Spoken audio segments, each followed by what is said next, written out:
Q news అందించే అవకాశాన్ని సద్వినియోగం చేసుకోండి. సమస్య ఎక్కడున్నా నేనున్నానంటూ ధైర్యంగా ప్రశ్నిస్తూ రాజకీయాల పట్ల అవగాహన కలిగిన అనుభవం గల రంగారెడ్డి హైదరాబాద్ రిపోర్టర్లు కావాలను సంప్రదించవలసిన నెంబర్లు 8688926084. మరో ఘోరం జరిగేదాకా చూస్తూ ఉండాలన్నా కోల్కతా డాక్టర్ రేప్ మర్డర్ ఘటనపై సుప్రీంకోర్టు ఆగ్రహం. దేశవ్యాప్తంగా వైద్య రంగంలో మార్పు రావాల్సిందే. వైద్య సిబ్బందికి సేఫ్టీ లేకపోవడం వ్యవస్థ వైఫల్యమే. అందుకే మేము జోక్యం చేసుకుంటున్నాం. డాక్టర్ల భద్రతకు ప్రోటోకాల్ పై టాస్క్ ఫోర్స్ ఏర్పాటు చేస్తున్నాం. దారుణ నేరం జరిగితే ఆత్మహత్య అని ప్రిన్సిపాల్ చెప్పడం ఏంటి? కేసులో బెంగాల్ సర్కార్ పోలీసుల తీరుపైన సిజేఐ బెంచ్ సీరియస్. కోల్కతాలో మహిళా డాక్టర్పై ఆసుపత్రిలో హత్య జరిగిన ఘటనపై సుప్రీంకోర్టు తీవ్ర ఆగ్రహం వ్యక్తం చేసింది. మరో దారుణం జరిగే వరకు చూస్తూ ఉండబోమని తేల్చి చెప్పింది.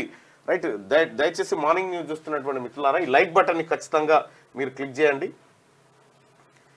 లైక్ బటన్ని క్లిక్ చేయండి, ఒక క్షణం దానికోసం కేటాయించండి. ఇవాళ పూర్తి స్థాయి వార్తలు నేను శ్యామ్ ఇద్దరమే అందించాల్సి ఉంటుంది, ఎందుకంటే దర్శనన్న లేడు కాబట్టి.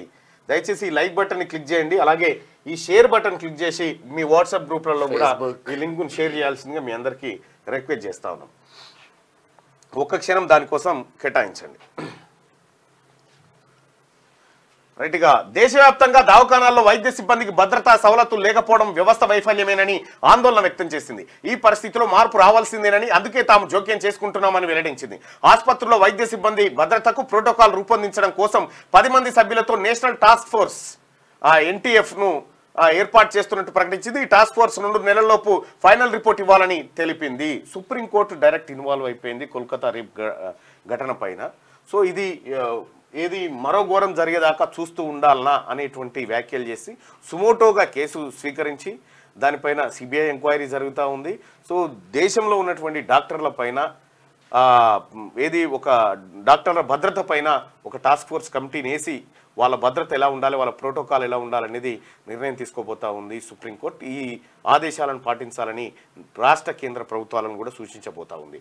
అయితే దేశంలో డాక్టర్ల భద్రత అనేది చాలా పరిస్థితి ఎంత దారుణంగా ఉందంటే నిన్ననో మొన్ననో ఈ సిద్దిపేటనో ఎక్కడనో ఒక ఘోరం జరిగింది. ఒక ఆయన యాక్సిడెంట్లో దెబ్బ తాకితే అంబులెన్స్ డ్రైవర్లు అంతా కలిసి వరంగల్లో ఒక హాస్పిటల్కి తీసుకుపోయేది ఉంటే ఇంకో హాస్పిటల్కి తీసుకుపోయి అక్కడి నుంచి యశోదకు రిఫర్ చేస్తే యశోదకు కాకుండా కామినేనికి తీసుకుపోయి కేవలం కమిషన్ కోసమే 5 అంబులెన్స్ డ్రైవర్లను నిన్న అరెస్ట్ చేసిరు. వాళ్ళు బ్రెయిన్ డెడ్ అయి చనిపోతే అవయవాలు కూడా అమ్ముకోవాలని ప్రయత్నం చేసిరు అనేది ఒక చర్చ జరిగింది. సో ఆ పోలీసులకు థ్యాంక్స్ చెప్పాలి ఆ ముఠాన్ని బ్లాక్ చేసినందుకు. సో ఎక్కడ కూడా డాక్టర్ రిఫర్ చేసి పలానా దవాఖానలో అయితే ట్రీట్మెంట్ ఆ రిఫరింగ్ అంతా ఏంటంటే కమిషన్లే. నీకు ఆడ ఆ పెద్ద దవాఖానలో ₹1,00,000 బిల్ అయితే నిన్ను ఆడికి జోలినోనికి 20,000 పంపుతారు. 20,000 పంపుతారు. ఇటువంటి దందా బిజినెస్ జరుగుతూ ఉంది. సో ఇటువంటి సందర్భంలో ఏమవుతుందంటే వాస్తవానికి కూడా కొన్నిసార్లు ఈ పక్కకే అంకుర హాస్పిటల్ అని ఉంటుంది.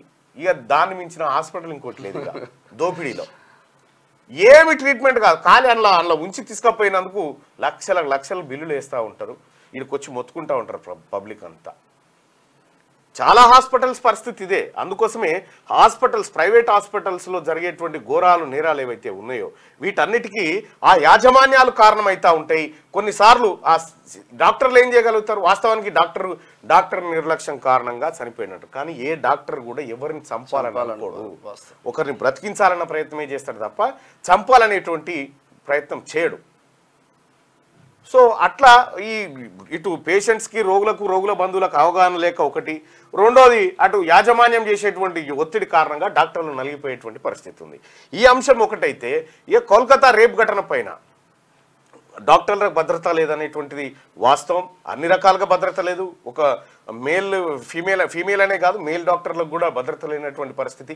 అది అట్లా ఉంటే ఇక్కడ నిన్న మహారాష్ట్రలో మధ్యప్రదేశ్లో ఎక్కడో జరిగింది. మహారాష్ట్ర తానే జిల్లా, తానే పక్కనే ఉంటుంది, ముంబై పక్కనే స్కూల్లో అక్కడ నర్సు పైన డాక్టర్ అత్యాచారం చేసినటువంటి వార్త నిన్న అదే వచ్చింది.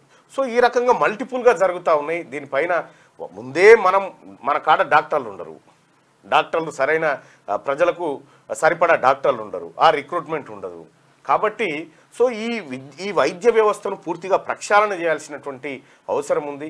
అందులో ముఖ్యంగా డాక్టర్లకు భద్రత కల్పించాలి, వచ్చే పేషెంట్కు కూడా భరోసా కల్పించేటువంటి కార్యక్రమాలు తీసుకోవాలి. క్యూ న్యూస్ అందించే అవకాశాన్ని సద్వినియోగం చేసుకోండి. సమస్య ఎక్కడున్నా నేనున్నానంటూ ధైర్యంగా ప్రశ్నిస్తూ రాజకీయాల పట్ల అవగాహన కలిగిన అనుభవం గల రంగారెడ్డి హైదరాబాద్ రిపోర్టర్లు కావాలను. సంప్రదించవలసిన నెంబర్లు 8688926084.